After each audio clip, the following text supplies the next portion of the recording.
Fine.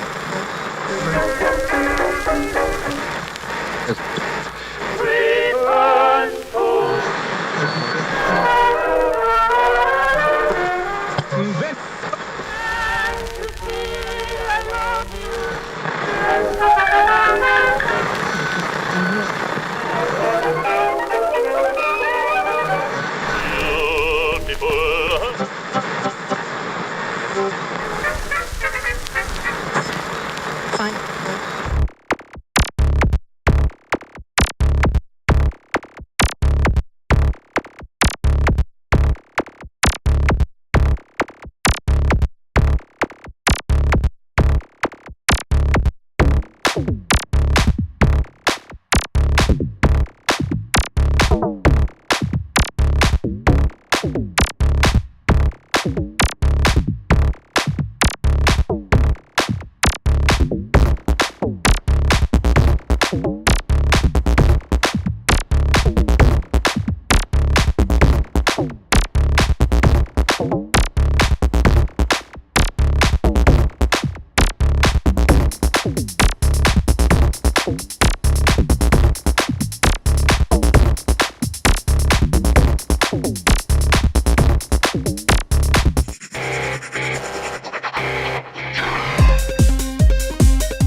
Live from New York, it's Ask an Engineer. Hi everybody, and welcome to Ask Engineer. It's me, Ladyada, the engineer. With me is Mr. Ladyada, typing as fast as he can to get you the discount codes that you want. There's a lot going on because we're having our Hack the Holiday sale. We got a jam-packed show broadcasting live from Brooklyn, New York. Yeah. Both of us together. It's Thanksgiving Eve, so hopefully you get your turkey brine in. Come right back and maybe peel potatoes while you watch us chat about the latest in hacking, electronics, coding, 3D printing, soldering, creative stuff, wearables, and more. What's on tonight's show? On tonight's show, the code is, you guessed it, Hack the Holidays. 10% off in the Adafruit store. Oh, no, sorry, 15% off in the Adafruit store. Wow. All the way up to 11:59 p.m. on Monday. Everyone, use it. You have a lot of time. Use it. But we will sell out of stuff, so that's why you want to pick stuff up. If you want to pick stuff up, don't wait till the last minute. Yeah, we probably will. And you can find out, of course, all of the things here at adafruit.com/hacktheholidays. And you're probably wondering, how does our code look with the new Jaguar font? Wow. That's what it looks like. It's actually a nice font. Never stop innovating. Yeah, I really liked it.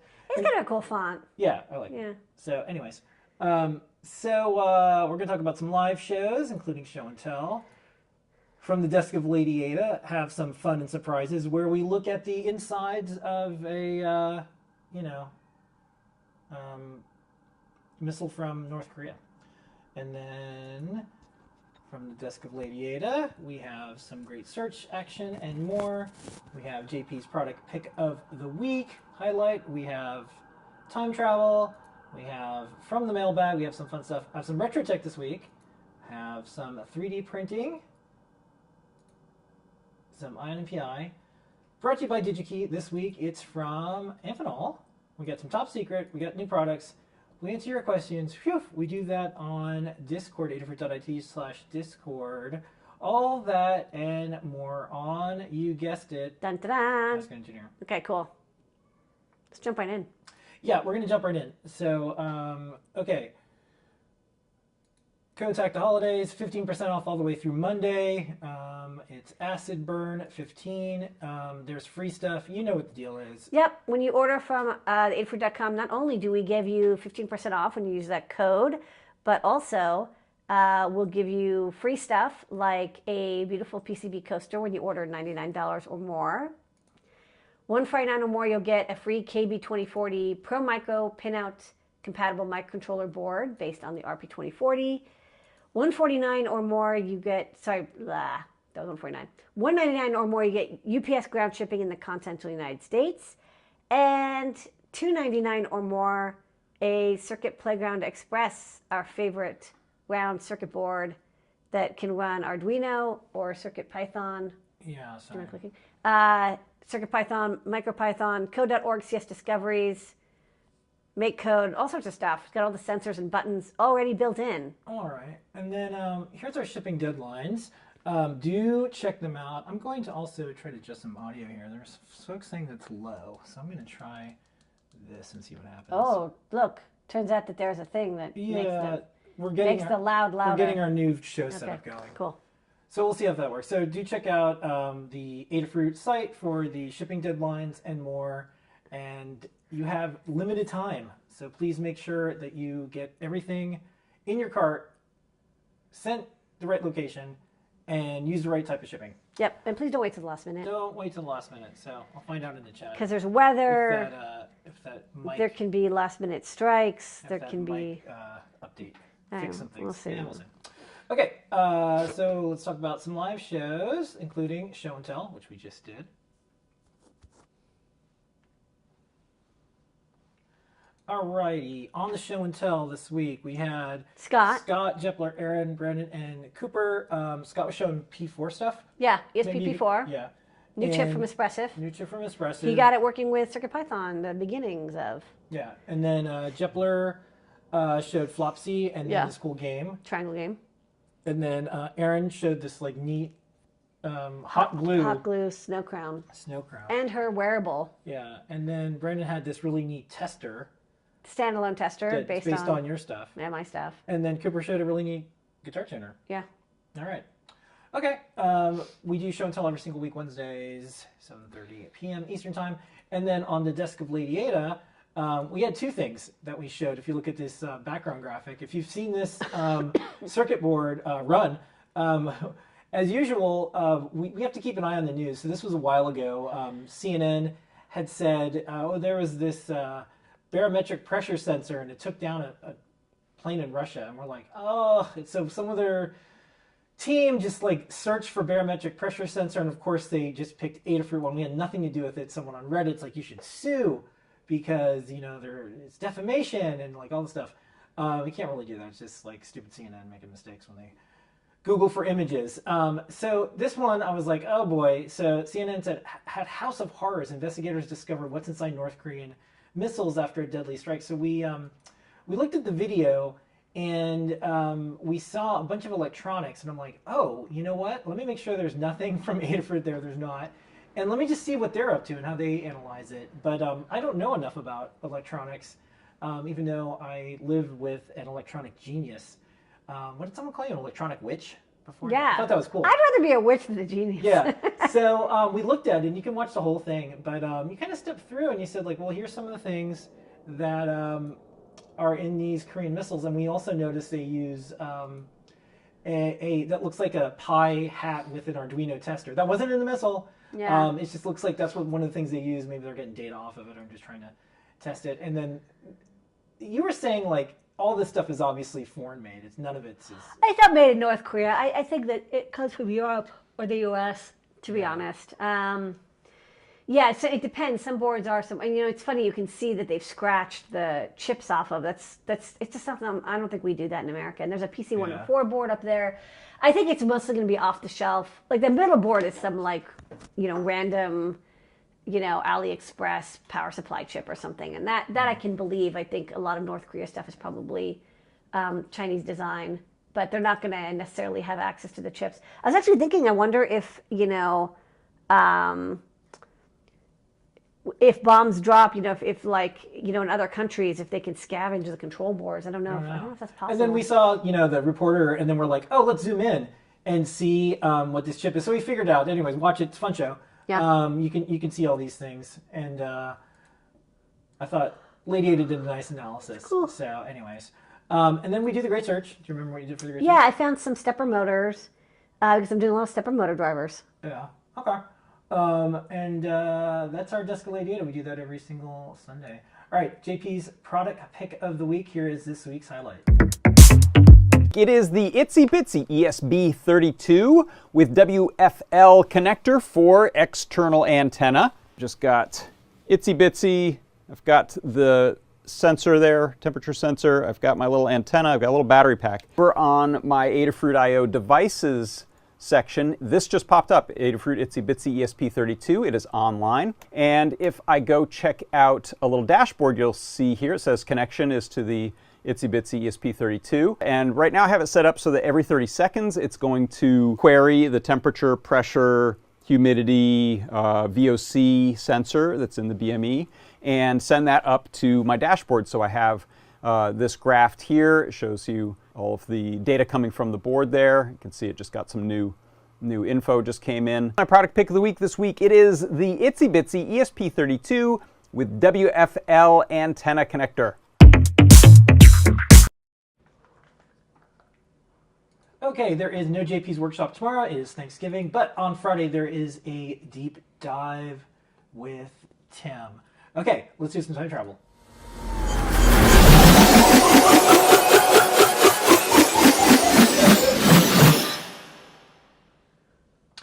Alrighty, time travel. It is Thanksgiving, so therefore the cyborg turkey must come out. So in the chat, We've had the cyborg turkey for a long time. we have. So in the chat, please everyone, without revealing too much, maybe just say something you're thankful for. All of you in the chats. There's like 5 different chats going on, and then I'll ask Ladyada one, but I'll go first. Go first, I'll make yeah. it easy. So I can always say Ladyada. I can always say, you know, the team at Adafruit, the community and everything.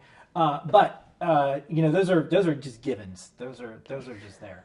But I'll say our daughter. I'm very thankful because it's really neat to live through. I'm very thankful I get to live through a childhood. It doesn't suck. It's not going to be absolutely terrible because I can do a good job with her.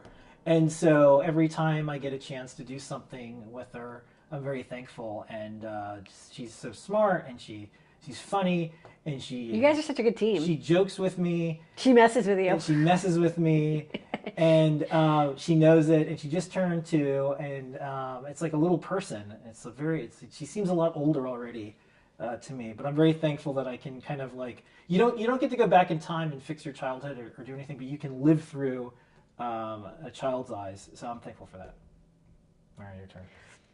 Well, I can't say the same thing because No, I feel you like can't. that. I took Yeah, it. you totally took it. You can say ditto. No. No, to follow up on what was it like to piggyback on what that person said. Let's put that one in the parking lot. Yeah, I think I'm grateful for our good health. You know, I think. Someone's thankful for the cardiologists in the chat. They're like, Yeah, I think I remember like once I was at an event and then people were talking about what they're grateful for, and then one person they had just gotten over an illness and they're like, I'm so grateful that I'm not sick. I want to be grateful for having good health, Yeah. not after a health crisis, because we're getting older. Yeah.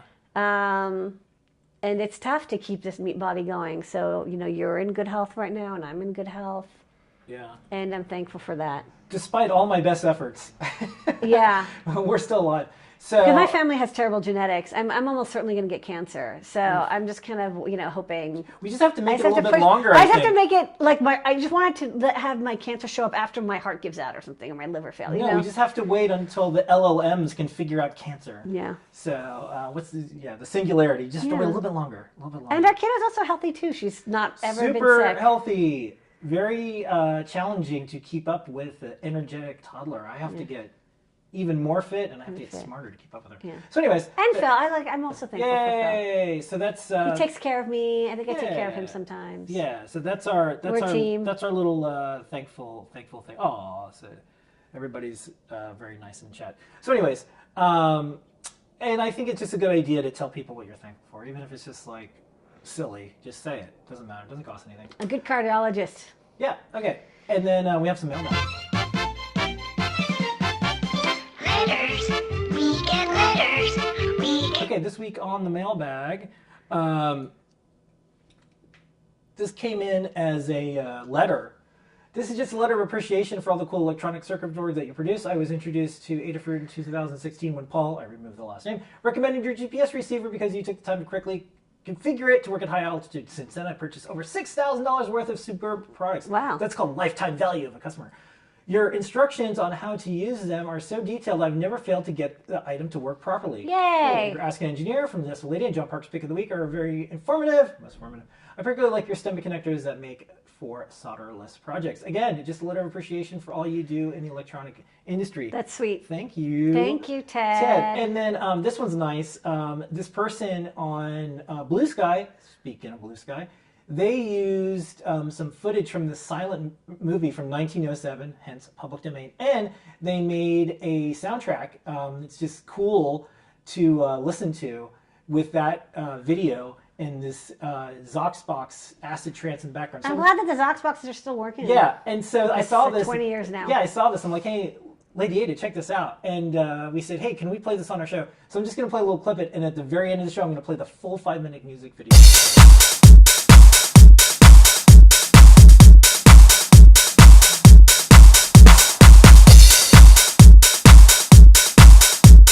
Okay, so that's the mailbag for the week.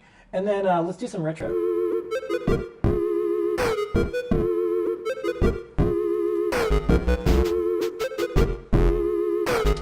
Okay, we were showing this off on the socials and people really liked it. This is the Inside the Personal Computer pop-up book, an illustrated introduction in 3 dimensions. And you can check it out on our site. We posted up the photos and things like that. But this is a really neat book that got a lot of people started on their journey into electronics. This book is so cool. More. And there's no easy way to show a pop-up book. So this is all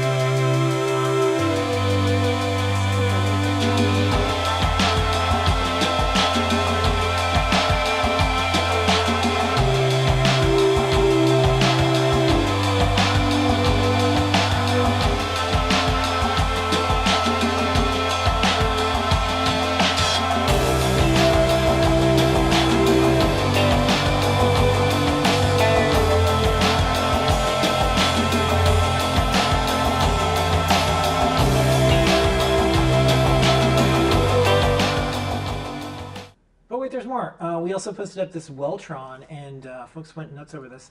This is probably the most beautiful 8-track player I've ever seen. Has speakers. There's a great documentary about the guy behind this. I have to show this to you later. Okay. More. It's really good because he just really wanted to do something different and beautiful, Okay. and really neat guy. So, anyways, of course we have this. This is it turning around. So, you know, this is the future we could have had. Like, everything could look like this, but it doesn't. Everything is a little different. Life was really weird after, like, we nuked Japan. Yeah. And then I it took guess- a while for us to kind of get back to... I guess, yeah, the world psyche, everything was weird. weird. Hopefully people have to go through that again. And then, speaking of retro, we have the Advent calendar that we're going to be publishing every day, almost, in December. Post up yours. And one of the bits that folks said, because we said, oh, put up the hashtag, you know, retro computing, first computer, electronics. Jepler talked about his first computer. Someone said, oh, what a perfect month for retro computing. It will be 40th anniversary month of my purchasing my first computer, an Apple IIe, which I bought on December 31st, 1984. The 14 TB external drive to my right has 100 million times of storage in my first 140K floppy drive. That's from Jonathan. That's so cool. So that's our retro of the week this week. Segment's coming back. Alrighty, Python on hardware. Do sign up for the newsletter over on Adafruit Daily. You get that delivered to your inbox every single week. There is lots of news. We go over CircuitPython 9.2.1, all the news, all the stories, all the projects. It will take a while to scroll through all the things that you might build. It goes on forever and ever and ever and ever. And there's no ads. All Python, yeah.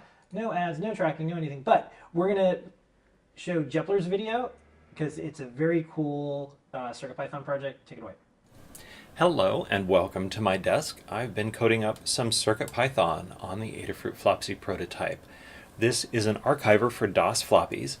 Any floppy that you stick in here is going to be archived to the SD card when you press the button to start. Here we've already completed one, so you can see it knows the name of the image, although this disk was labeled no name. This is where it's stored to on the SD card, and we got it with no bad blocks. When I go ahead and hit the button, it'll start the process over again. So this is going to work on any standard DOS floppy of the 4 common sizes, 360K and 1.2 meg for your 5 1/4, 720 and 1.4 meg for your 3.5 inch floppies, and it'll just stick all of those on the SD card. This is great for a first pass at archiving, but if your floppy has any errors, or if it's like a commercial copy protected floppy, you'll need to use other software like Greaseweasel on the host computer, along with our Greaseweasel compatible firmware coded in Arduino. This is all merged and will soon be released on CircuitPython bundle. And of course, the Adafruit floppy board is ready when it's ready. Delivered every single week. That's Adafruit Daily once again. Okay. Open source hardware news and more. I just want to remind everybody. Yeah. We're getting closer. So there is 2,919 certified open source hardware projects, and we are up to 793. We will absolutely get to 800 by the end of the year. Absolutely. Absolutely. Absolutely. Yes. Absolutely. Well, absolutely. By the end of the year? That's only a month. Usually I do 4 products a month. It might be end of January. I think you're good.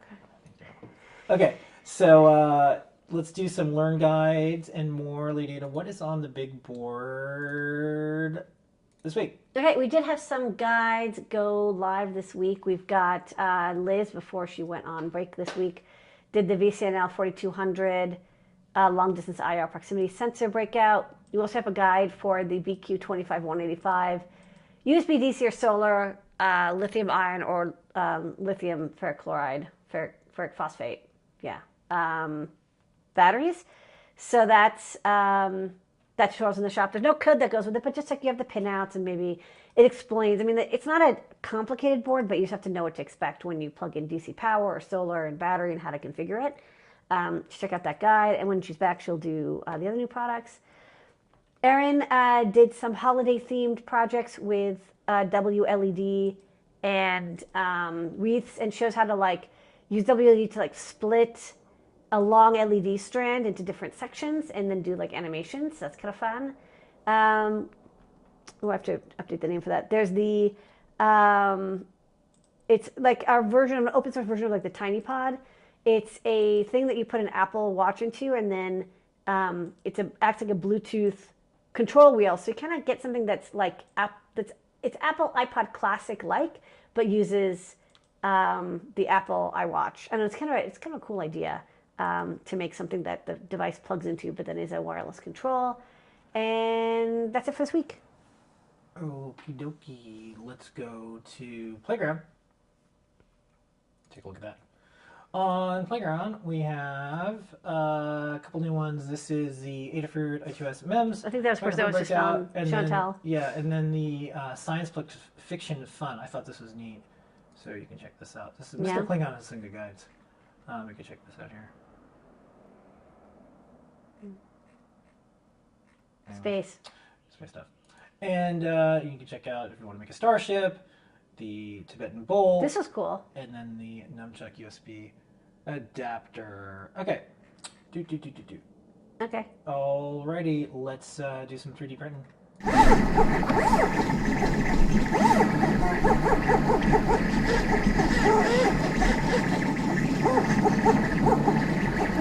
Okay, we're going to do 2 videos back to back. We will see you on the other side.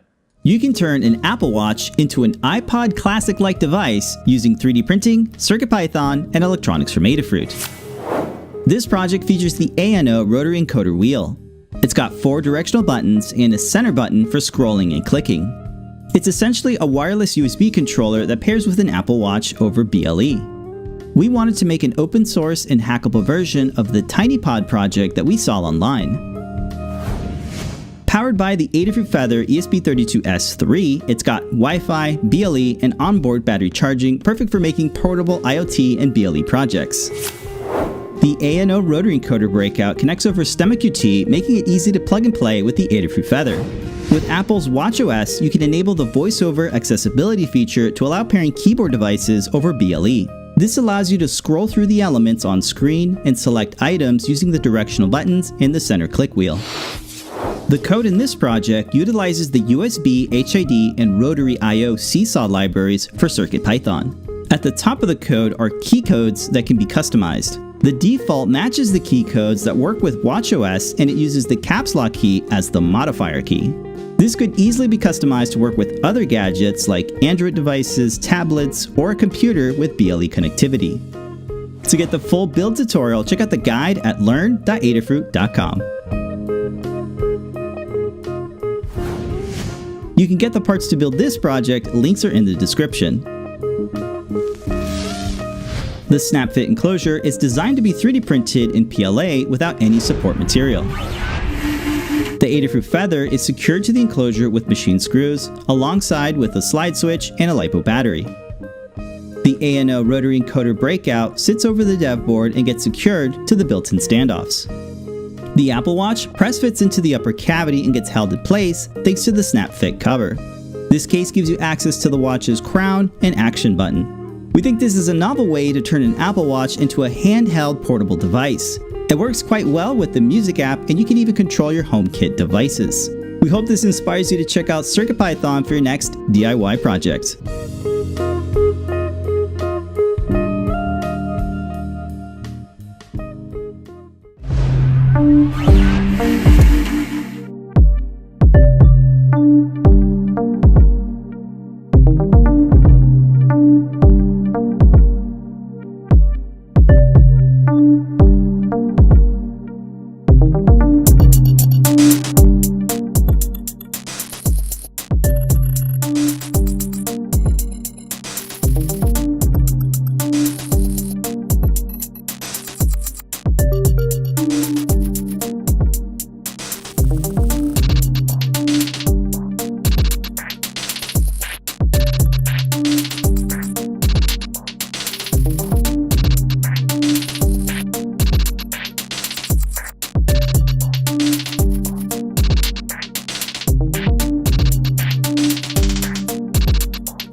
Alrighty, and that's 3D printing. So we're also still playing with our microphones because we're getting ready to do a new setup, and I'm like, well, there's no better way to figure out if things work if you do it live. You are the test subject. Hack the Holidays is the theme. The code is Acid Burn 15.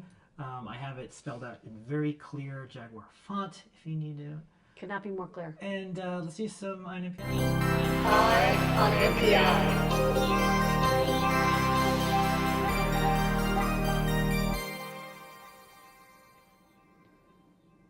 On NPI brought to you by DigiKey and Adafruit. Thanks to DigiKey. This week it is Amphenol. Ladyada, what is the NPI new product introduction of the week this week? Okay, so this week we're looking at some Amphenol. We've done Amphenol sensors, but today we're going to do Amphenol cable glands. These are really cool cable glands. And you're like, what is cable gland? I'm going to tell you real soon. But these are metal cable glands with, not only are they metal themselves, not plastic, so they're really durable, but they have a metal spring inside, so they can also do electromagnetic shielding against the metal braid inside of a cable. Okay. So one of the things we talked about last week is when you build electronics, you have to get an enclosure for them. And, you know, when I was first starting, there was like no such thing as a 3D printer. And if you wanted like an enclosure, like maybe you could use a mint tin or something that would be, you know, an off-the-shelf enclosure that you could modify. The problem is that these are a real pain because you have to like hand cut each mint tin. So, you know, if you're manufacturing a product at large scale, you should go and get injection molding, or metal bending to get a custom enclosure made. But the upfront costs of injection molding basically make it so it's like if you're making less than 10,000 pieces, it's not really worth it. I mean, it might be worth it if you really need a enclosure that's injection molded, but for the most part, if you're only making a couple hundred of something, it's best to see if you can use an off-the-shelf enclosure, which I've done for some projects. So if you go to Juki, they have all sorts of boxes made out of metal, made out of plastic, with clear cases, with mounting holes, whatever, custom. And you can also use these, and sometimes they have these little inserts that come with them, and then you can, panel mount. Like in this case, I was doing headphone jacks to use as a signal input for this LiPo solar charger monitor I was making. The problem is that if you're doing that, if you're just like drilling holes and connecting random connectors, you're not going to get good ingress protection. And this is important if you're doing stuff that's going to go outside, that's going to be in a dusty environment, that's in a workshop or in a factory, or just something that has to last a long time. And we do projects that people do outdoors because folks want to do solar, sensing, IoT projects that are in the field. In which case we suggest, and we've used, cable glands. I really like cable glands because they're such a good, low-cost, easy solution. There's two pieces. This is a nice cutaway that Noe and Pedro did for a project. You can fit a cable through if you want the cable to basically leave the enclosure for sensing or for power input or Ethernet, whatever, USB. And then the two pieces, they come apart, you put your cable through, and then when you screw the pieces together over the wall of the enclosure, there's an O-ring and a gasket, which I'll show on the overhead in a bit, that kind of squeeze together, grip against the cable, and make a weatherproof or waterproof connection. And these are good for both inputs and outputs. Like in this case, I'm showing an enclosure that has two cable glands on it. I have one for data, for some sensing. It's actually not the right kind of cable to use, FYI, but I was just doing a quick demo. That you could use it, maybe if you wrapped it in shrink wrap, that would give it more, it has to be round so that the cable gland actually has something to grip onto. But the USB cable would absolutely just work because it's a round cable. So you do have to use like a standard round cable. You can't use a ribbon cable or like a flat flex or FFC or something. So Amphenol has a lot of different cable glands, and they also have a demo. Plastic ones, metal ones for like super thick connections, ones with square holes in them, good stuff. The ones we're looking at today are the EMC series. And so what I like is not only do they have the two screwing together pieces and the O-ring, and inside there's the gasket piece, but there's also that metal flex layer, which again, they have lots of different cable glands that are made out of plastic, but if you have a metal enclosure and you want to ground the shield of the cable, the outside of the cable or the inside shield of the cable to the enclosure, this kind of solves that problem without you having to like pull the shield out, solder to it, tie it to some part of the enclosure that will provide that earth ground. So I kind of like it's a very elegant solution to how to provide electromagnetic shielding through the cable. So there's 3 versions. Essentially, the difference is they all have the same, I think they have all the same mounting hole size. Maybe one's a little larger. But basically, they can handle, if you look at the bottom of each one, it says the screw thread. So there's one that does 8 to 12 millimeter diameter, one that does 10 to 14, and then one that does 14 to 17 and a half. So, larger cables, but you can pick one of the 3, whichever one. You definitely need to have your cable match within that diameter, because when you attach the cable gland together, it needs to squeeze against the outer edge of the cable, and that's how it makes the seal.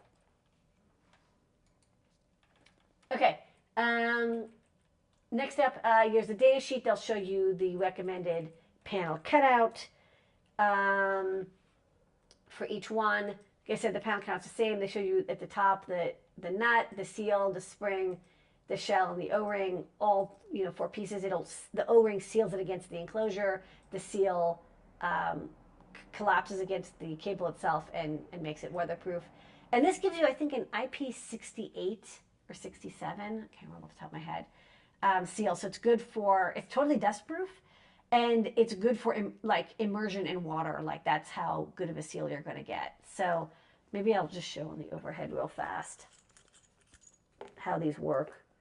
So this is the gasket piece. So it's like a nice thick piece of like a silicone rubber. And then you can see the metal spring inside. Like I said, this is if you want electromagnetic shielding. There you go. If you want electromagnetic shielding, then you strip the wire, you slip it through, and then this will grip onto it and make full 360-degree contact.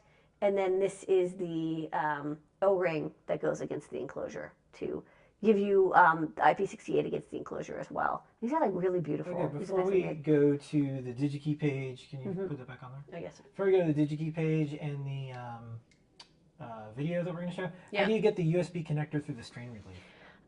It depends. Sometimes, you know, if your connector is narrow enough, it'll go through. Otherwise, sometimes you have to get, you have to like crimp your own cables, like especially with Ethernet. I don't remember how I did it with this one. Yeah, maybe just fit through. It could have been through. It could have been that I just cut it and soldered on the other end, and I put a DIY connector on the end. Right. Usually, if you're using cable glands, you're also totally into like making your own connectors. All right. Available DigiKey. Yes, they have them, all 3 versions in stock. Okay, and then we have a short video that we're going to play. The EMC cable gland has remarkable feature of shielding and waterproofing by utilizing a conductive internal spring that directly contacts with the cable's shield, compressing the cable seal. Respectively, the internal spring is made of stainless steel, which offers reliable spring force, thus guarantees connectivity. Perfect for harsh and humid environments to provide waterproofing, moisture proofing, and vapor.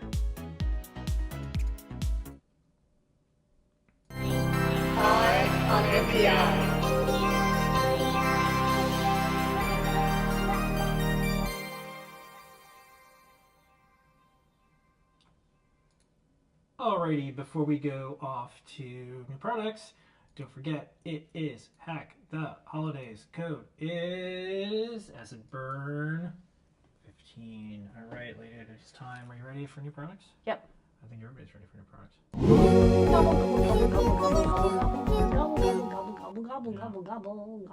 Gobble. First up, Okay. We got these cafe lights. Erin, our resident mermaid, really likes them, and I kind of think they're cool too. If you want something that's, you know, similar to the bulbs you see hanging out, you know, they're cafe lights because they're often used on the outside of cafes to illuminate, but usually they have LEDs inside of them that kind of make them look like Edison bulbs. But you're like, I want RGB LEDs because I love NeoPixels. Well, now we have NeoPixel cafe lights. Drive them from your favorite Arduino compatible, WLED, whatever. They come with weatherproof connectors on the end, and they can plug end to end. So each one of them has 20 LEDs, but you can like plug them to make them as long as you want. Inside is conformal coated, triple RGB LEDs. So one thing is, because there's 3 LEDs in series, you need to use 12 volts to power them. Also because the cable runs are going to be so long that you want to have a high voltage. So you can't run them at 5 volts, you need 12 volts power. And the signal needs to be 5 volts. So if you're not using a 5 volt level shifted output, you'll need to shift your output to a clean 5 levels, because they don't like 3.3 volts. They're very picky. next up. Okay. Next up, we have another version. This one has RGB W LEDs in it. So if you go here, you'll see the difference between the two. Yeah, so this one has LEDs that have a 4th element that's a warm white LED, and they're still conformal coated. Because they have 4 channels, not 3 channels, and for reasons I don't completely agree with, but I am living with, they don't use the WS2811 NeoPixel protocol. They use the TM1814, which is supported by stuff like WLED, and there's Arduino libraries. We don't specifically have a library for it, but we will have some example code. It's an inverted NeoPixel signal.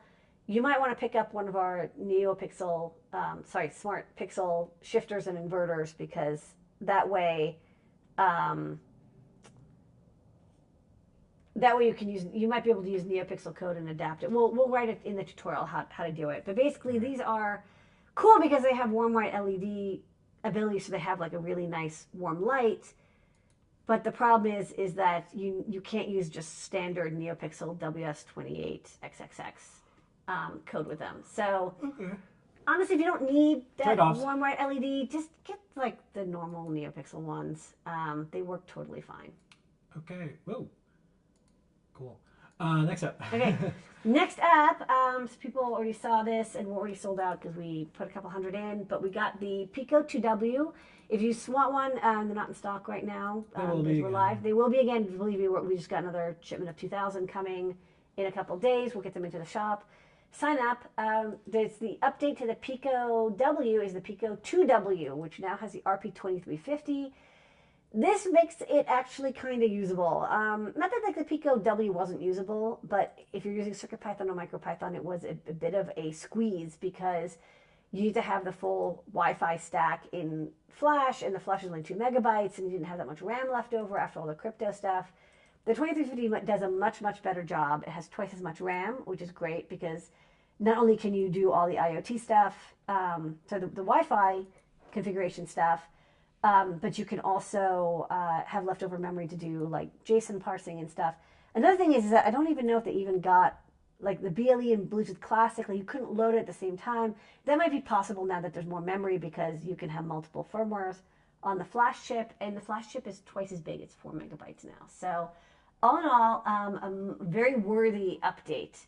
I strongly recommend if you are doing projects with a Pico W, this is basically a drop-in replacement. We have CircuitPython support for it already. Easiest way to as far as online. As far as we can tell, it's perfect. Yeah. Like, it's a perfect upgrade. And you just get a better, faster chip with more memory, more flash, more everything. And the same Wi-Fi, Bluetooth module as before. Yeah. Easiest way to start doing fun stuff online with a microcontroller. Yes, and great CircuitPython. CircuitPython, MicroPython, and Arduino support. Alrighty, the star of the show, besides you, Ladyada, our community, our customers, our team, people who share all the things that are in their head with the world to make it slightly better, as we're all trying to do, is the BQ25185 solar USB DC LiPo charger with a 5-volt boost converter. This is a little bit like a less expensive, but also kind of better and more flexible power boost 1000 or 500C. I've kind of upgraded all the components. So you can use USB-C, you can use DC power, you can use solar power. This is a solar power supporting chip. It's very flexible about what voltages you use, so it's, you don't have to worry about the previous like Power Boost series was very sensitive. You couldn't go above 5 volts charging. This one, if you fluctuate up to 18 volts, it's totally fine, although it's a linear charger.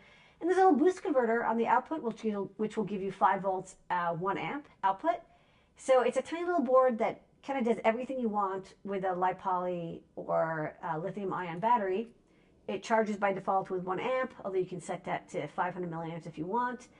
You plug in the battery, you charge it, you get 5 volts out. When the power is plugged in, it will automatically use the USB or DC or solar power to input into the 5-volt boost, so you get like the highest efficiency, like you don't end up discharging your battery. And it's nice and small with lots of mounting holes, so it's, I think, going to be a good solution to people who are like, look, I just want basically a DIY power pack that I can use solar or USB or DC power, get 5 volts out, and it doesn't like auto shut off if the current draw is too low. So it's nice and efficient. And so far I'm really liking this LiPo charger. It's been really good. And I've used this boost converter chip for a long time. It's also very reliable. So a nice little all-in-one package to make your 5-volt projects portable. And that's new products. Gobble, gobble, gobble, gobble, gobble, gobble, gobble. Okay, don't forget the code hack. The holidays time is here. Save 15%. We only do this sale pretty much once a year. So it has this much stuff at this discount. Code is AcidBurn15. We're gonna do some top secret.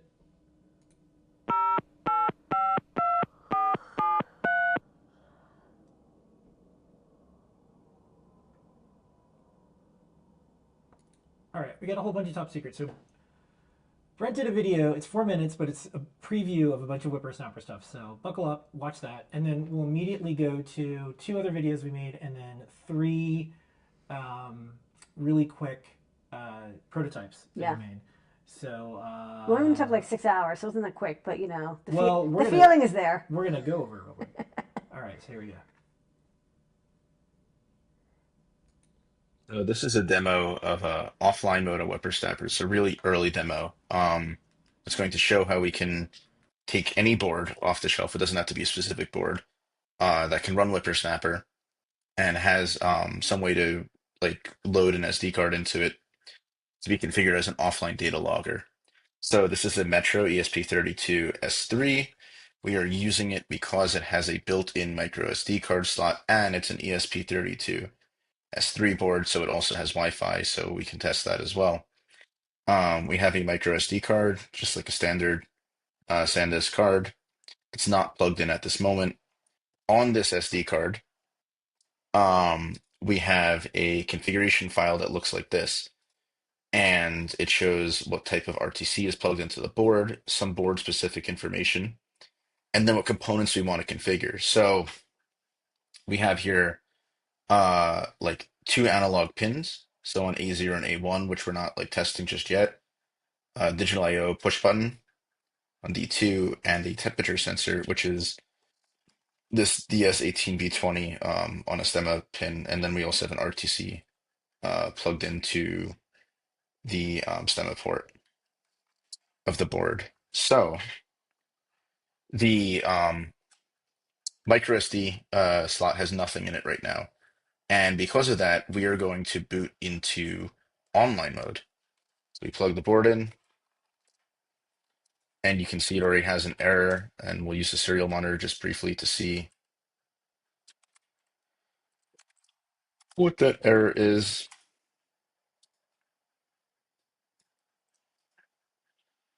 It says like, oh, invalid Adafruit IO credentials detected. So if we open up the Whipper drive, we see the same error, and that's because it's trying to boot into online mode. And our secrets file has default credentials, and this is how it would work in online mode. But we don't want to boot online mode for this demo. We want to boot offline mode. So the way we'll do that is we'll take the micro SD card, insert it into the Metro ESP32 S3, and press the reset button. So, everything went really quickly, but you can see it parsing the configuration from the card. It enabled the RTC. This is the wrong RTC. I have to fix that. It found the 4 components. It took each component and 3, 4, and decoded it from this JSON format over here into a protocol buffer, shared buffer. And then the application running took all of these configuration messages and one by one parsed them out and created dynamic hardware. So like here's the controller, which actually talks to the hardware deeper down, telling me, oh, it created a new pin and then like another new pin and then digital I/O pin and then a DS18X DS18X20 add message type, and then it says it found it and it initialized the one wire message, like the message on the one wire bus, which is great. And then we skip network setup because we're in offline mode, and then immediately we start polling for data from all of our pins except for this digital I/O pin at pin D2 because it's event based and not timer based. And I'm looking at a stability bug right now where it keeps resetting. I'm not sure why it's resetting. So like over here it drops out, but I'm going to figure that out and fix that as well as start logging to the SD card itself after. All right, Ladyada, what is this? Hey, I'm testing out one of my new stepper motor drivers. This one has the Allego A4988, which is like one of kind of the first step direction motor drivers. You can set the micro steps with these MS1, MS2, MS3 pins. I have it set to, turn around so I can read it easier.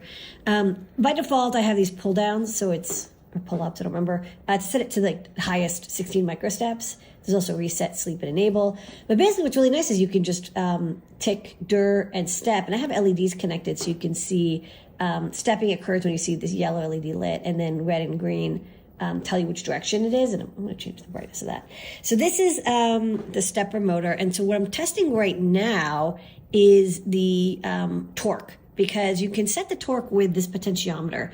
And right now it's set to like the lowest torque. So I can hold it, and you see like it's not moving, like the little dash part's not moving. I can hold it with my fingers. And then if I twist this pot to increase the current, now it's like I can't. Like the torque is high enough that I actually need to use a what are these called again? Clamp? These are torque locks from Milwaukee. Torque locks. And you see it's like, you actually fights against you quite well. So this means it's drawing up to an amp or 2 amps of current per coil, and it's going to heat up a lot. So this is when you would use like forced air or a heat sink cooling system. But now I've tested everything. I tested the microstep pins. I tested the reset, enable, and the power, and with the stepper, and I also tested the current select potentiometer. So this design is ready to go. I'm going to get it into the shop, and I have a lot more stepper drivers coming real soon. That's EagleCAD.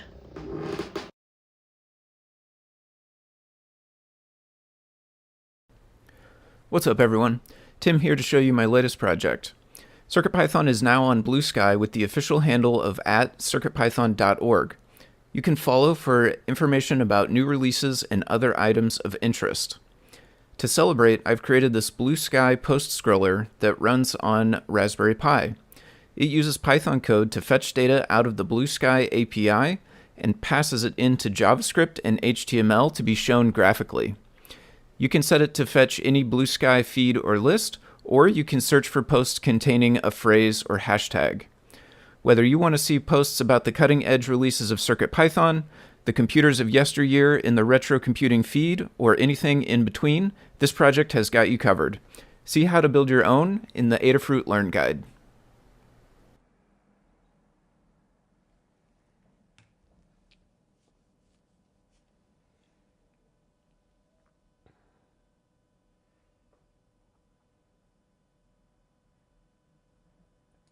All right, what's this? Okay, so doing more stuff with stepper motor drivers. This is the TMC 2209, which is a very similar chip to the A4988 that I just showed, but it has a UART interface, a diagnostic output, and an index output. So same direction step, but only 2 pins are used to set the microsteps, and then it has like more debugging outputs.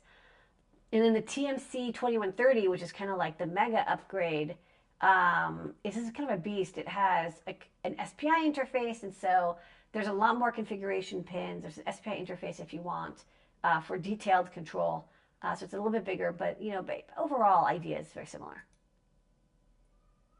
And then this is my Rev Eve, the Metro RP2350, this time with the chip going the correct direction. All right, that's top secret.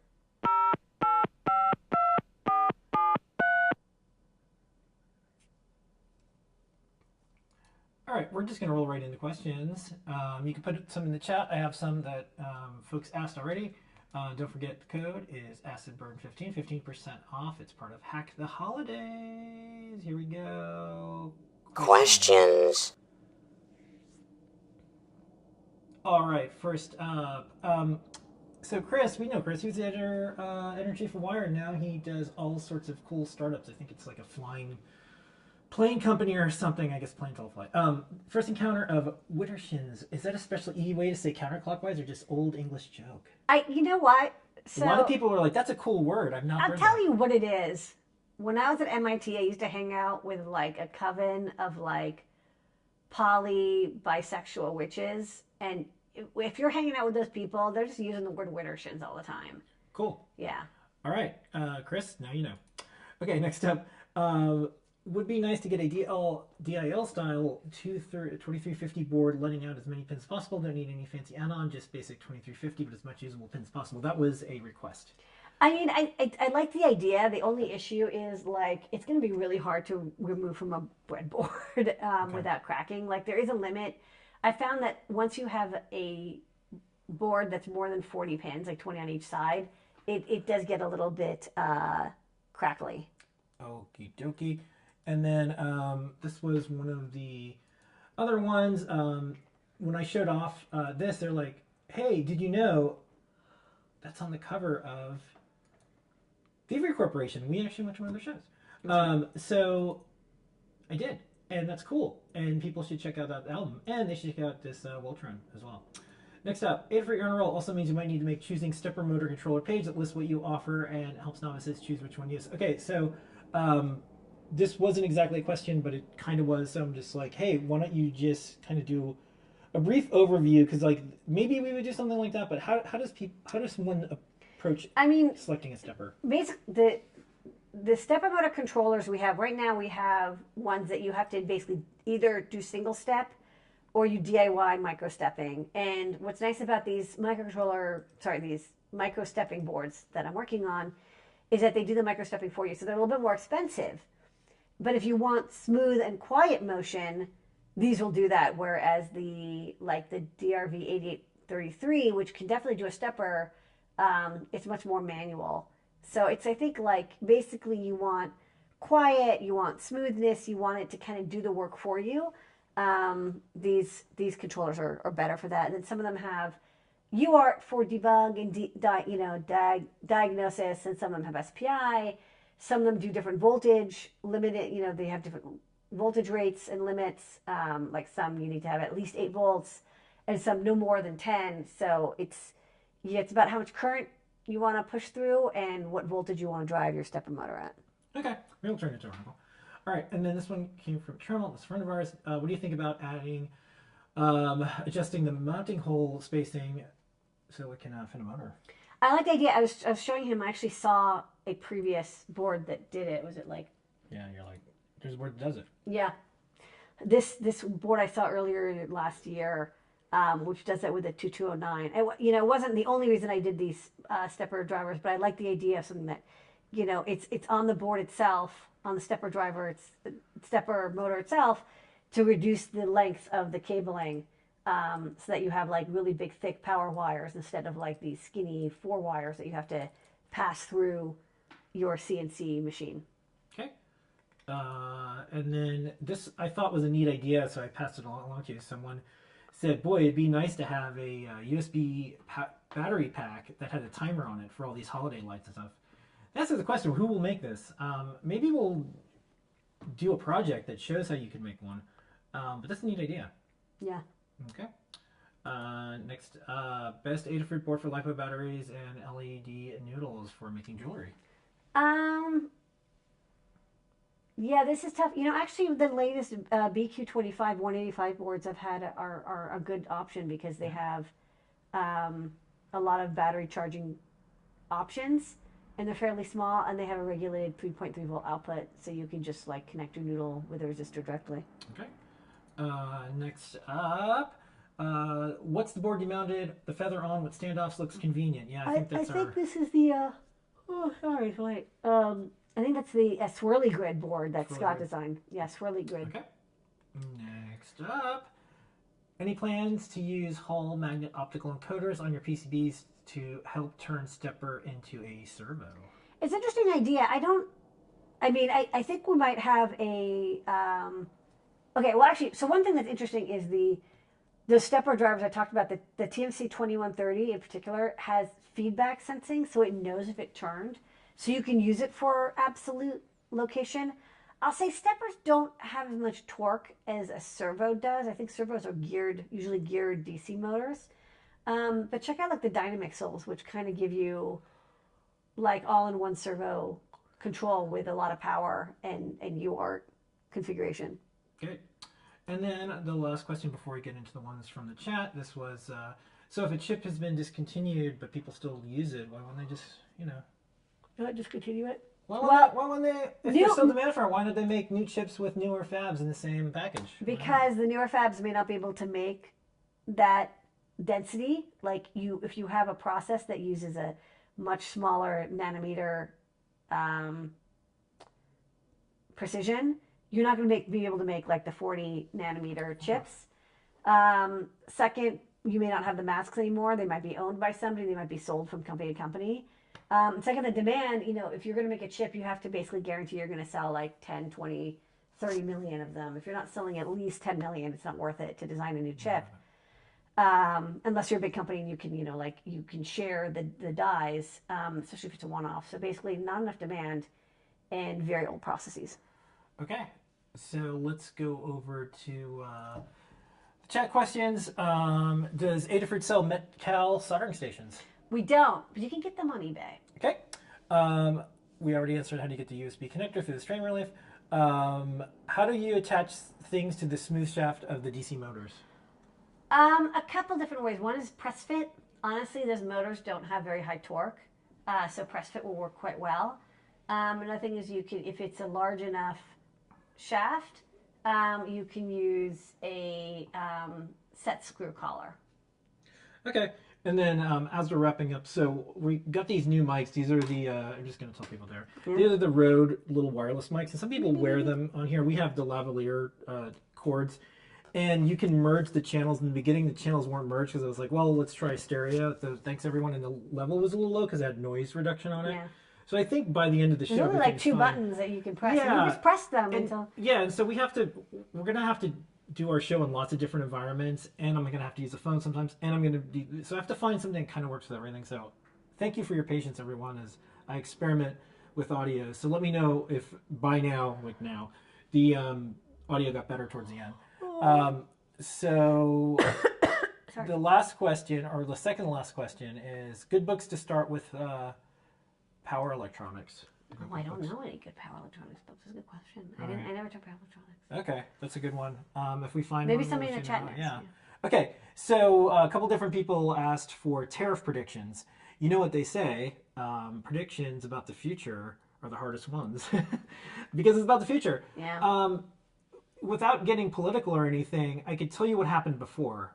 I don't know what's going to happen this time, but what happened before is there was tariffs. And we navigated them, and we came out even better on the other side. So I kind of think no matter what happens, that's going to have to be our approach. We're going to have to make things around the world, including the USA. We're going to have to get parts from around the world, and some aren't made in the USA and never will be. Some are. We're going to be fast and flexible, and we're going to be transparent and show our work along the way.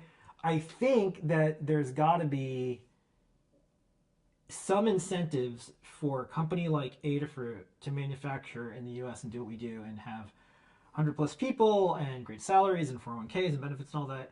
I would hope at some point there's incentives because it seems to not, I mean, we have like these certifications, we're a woman-owned company. It does nothing, it means nothing, it doesn't help us. In fact, people probably steer away from us because they're like, oh, a woman owns it. We've never gotten any benefits from it. But I do think there should be something for USA manufacturers. That would be nice because maybe that could offset the tariffs. I don't know. But, you know, things move really slow in the government. I don't know. I think that is everything. But we'll let you know. I mean, when we did the chip shortage segment, we had a song, and someone today said, every time I go to DigiKey, I hear the song in my head. It's a chip shortage. Yeah. So maybe we'll have to make a tariff song. All right, everybody. Guess what? That's our show. That's our show. That's our show for the evening. Thank you so much, everyone. We are so thankful, says the Cyber Turkey, for all of you joining us every single week. This has been an Adafruit production. Don't forget, we're going to play the music video at the end. Here's your moment of senior. Bye, everybody.